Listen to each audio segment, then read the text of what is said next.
Sunday nga, kaya namalengke na naman kami. So bumili ako ng chicken. Yan, manok. Yan, dito ang suki kong manukan. Yan. At bumili na rin ako ng baboy dyan sa suki kong babuyan. Yan. Bili naman tayo ng isda, galunggong. May galunggong din si Cambodia. Tsaka ito, ano nga isda ito?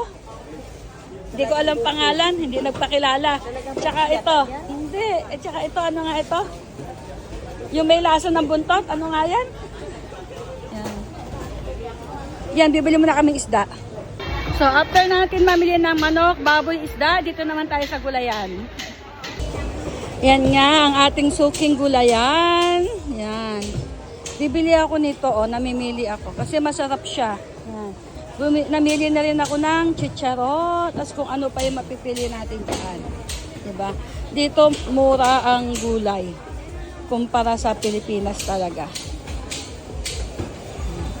Mamimili muna ang ditsin nyo. At yan na nga, tapos na kaming mamili. Ito na yung last stop namin is gulayan. So yan na lang muna. Bye-bye!